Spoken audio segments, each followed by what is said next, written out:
আজ আমি বলছি আপনারা বিধানসভায় এসে বসতে পারছেন বিজেপি জিতেছে বলে। টিএমসি, এবিসিডি এর যতগুলো পার্টি হোক এখনো রাজনীতি করতে পারছেন বিজেপি জিতে আছে বলে, একটা নেতার গায়ে হাত পড়েনি। যদি বিজেপি না জিততো, টিএমসি যদি জিতে যেত, তাহলে আমরা কতজন এখানে জ্যান্ত ফিরতে পারতাম আমার সন্দেহ আছে। কয়জন বাড়ি থাকতে পারতো আমার সন্দেহ আছে। সেই জন্য নৈতিকতার কথা, সৌজন্যের কথা সবার মুখে মানায় না। আমরা বলে এসছি, আমরা করে এসছি, আমরা বলতে পারি। আপনারা সে অধিকার আগে হারিয়ে এসছেন। আমরা আপনাদের সম্মান দিয়েছি, অধিকার দিয়েছি, সেটা ভোগ করুন। গণতন্ত্র যেন পশ্চিমবাংলায় কলুষিত না হয়, এটা সবার দেখার দায়িত্ব আছে। আমি পঞ্চায়েত মন্ত্রী, যারা পঞ্চায়েতকে লুট করে জিতেছেন, গণনা কেন্দ্র থেকে আমাদের লোকেদের মেরে বার করে দেওয়া হয়েছে। আমার পঞ্চায়েত সদস্য জিতেছে, তাকে সার্টিফিকেট না দিয়ে টিএমসি লোককে সার্টিফিকেট দিয়েছে, ভিডিও দাঁড়িয়ে থেকে আমি দেখেছি।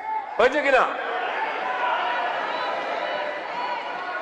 সেই সব লোকের আজকে নৈতিক অধিকার নাই পঞ্চায়েতে আসার, তাই আসছেন না।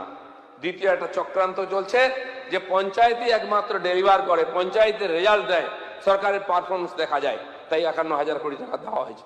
সেই পঞ্চায়েত যাতে না চলে, যাতে বিফল হয়, চক্রান্ত করে তাদের জেতা পঞ্চায়েতের লোকেরা আসছে না। আমি তাই তাদেরকে বলেছি আসতে হবে না, ধরে নিয়ে আসবে। আর আমি এখানে দাঁড়িয়ে বলছি যদি না আসে আর যদি না রিজাইন করে, পুলিশ দিয়ে কোমরে দড়ি বেঁধে পঞ্চায়েতের সই করা। আমি বলে যাচ্ছি, জিতবে, ভাতা নেবে, কাটমানি নেবে, আর কাজ করবে না, সই করবে না। মামাবাড়ি পেয়েছ?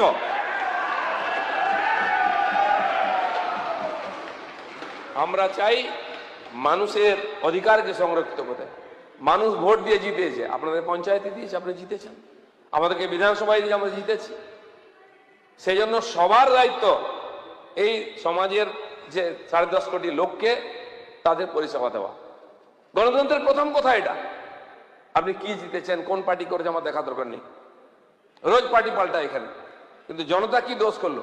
কেন্দ্র সরকার এত বছর পরে এই বাংলাকে উন্নয়ন করার চেষ্টা করছে।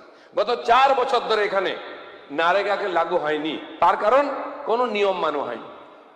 আজ কেন্দ্র সরকার আমাদেরকে যথেষ্ট টাকা দিয়েছে, গরিব মানুষের হাতে যাতে টাকা পৌঁছায়, সবচেয়ে বেশি টাকা দিয়েছে, আপনারাই বলেছেন। সেই টাকা আমরা চাই গরিব মানুষের হাতে যাক। জি রামজি যে নূতন প্রকল্প এসেছে তাতে কিছু আইনের পরিবর্তন হয়েছে, আমরা চাই সেই আইনটাও শেখাতে হবে পঞ্চায়েতের যারা সদস্য আছেন, প্রধান আছেন। আগামীকাল থেকে 4 দিনের জন্য আমরা প্রশিক্ষণ করছি।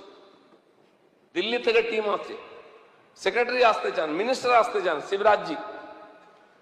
আমরা কনভেনশন সেন্টারে পঞ্চায়েতের সেক্রেটারি থেকে আরম্ভ করে ডিস্ট্রিক্ট লেভেলে অফিসার পর্যন্ত ডাকছি 4টে জনে 4 দিন, 21, 22, 23, যাতে তারা ট্রেনিং নিয়ে গিয়ে জেলায় নিজের মহকুমা ব্লক স্তরে সবাইকে ট্রেনিং দিয়ে এই কাজটাকে সুচারুরূপে করতে পারেন। সারা ভারতবর্ষে কাজ শুরু হয়ে গেছে, 70, 80%, 90% ব্লকে শুরু হয়ে গেছে, পঞ্চায়েতে শুরু হয়ে গেছে। ওয়েস্ট বেঙ্গলে মাত্র 10-15% শুরু হয়েছে পঞ্চায়েতে। কেন হচ্ছে না? না প্রাধান্য নেই। তার মানে আপনি চাইছেন এখানে কাজ না হোক আর এই সরকারের বদনাম হোক, এটা হতে দেবো না। তার জন্য যা করার আমি করব, সরকার আমাকে দায়িত্ব দিয়েছে। আর আপনি যদি দায়িত্ব মনে করেন আসুন, পঞ্চায়েতে বসুন, সমস্যা হলে আমরা আছি। আমি বলেছি পুলিশ প্রোটেকশন দিয়ে নিয়ে আসুন। আমার সমস্ত এমএলএ কে আমি বলেছি আপনারা যান, প্রধান যার হোক তাকে ডাকুন, বসান, তাকে দিয়ে কাজ করান। মাননীয় সমীর দা আমার কাছে এসেছিলেন, আমি আপনি সিনিয়র মেম্বার, ওখানে আমাদের কোনো পঞ্চায়েত নেই, আপনি সিনিয়র এমএলএ হিসেবে ডাকুন ওদেরকে, আমার পার্টির নেতাদেরকেও ডেকে পাঠান। গন্ডগোল করলে আমাকে বলুন কে কত বড় নেতা আছে আমি দেখবো। পঞ্চায়েতের কাজ যেন না আটকায়, আপনি বসে কাজ করান। প্রত্যেকটি এমএলএ যারা আমার সঙ্গে দেখা করছে আমি প্রত্যেককে বলেছি আমরা কাজ চাই।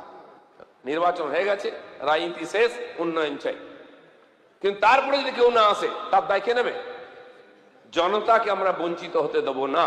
এই কন্ডিশনে আমরা ক্ষমতায় এসেছি, জনতার কাছে পরিষেবা আমরা পৌঁছে দেবো, সে যে দপ্তর হোক না কেন। সে যেন পঞ্চায়েত দপ্তর হচ্ছে সবচেয়ে বেশি লোককে বেশি পরিষেবা দেওয়ার জায়গা, সে পরিষেবা আমরা দেবো। তার জন্য আমরা বলা হলো যে নাকি আমলাতন্ত্র চলবে না। একমাত্র পশ্চিমবঙ্গ যেখানে পঞ্চায়েতি রাজের মধ্যে পঞ্চায়েতি প্রধানদেরকে বিল সই করার অধিকার দেওয়া হয়েছে, আর্থিক ক্ষমতা দেওয়া হয়েছে। ভারতবর্ষের কোথাও পঞ্চায়েত রাজের মধ্যে অধিকার নাই। তাই পশ্চিমবাংলায় পঞ্চায়েতের মধ্যে এত হিংসা, এত চুরি, এত মারামারি।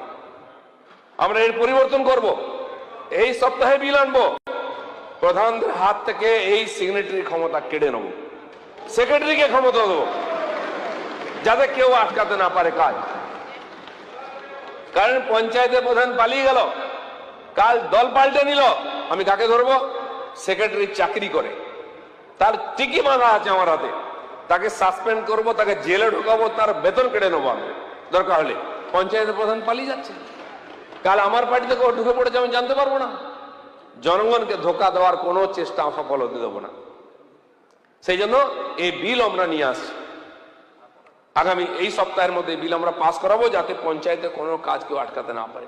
প্রধান আসবে, থাকবে, নির্বাচিত, তাকে কোনো আপত্তি নেই আমাদের, কিন্তু জনতার কাছে সেবা পৌঁছে দেওয়ার কোনো রাস্তা যদি বন্ধ করার চেষ্টা করে, তাহলে আমরা আইনের রাস্তায় গিয়ে আইনকেই হাঁটাবো।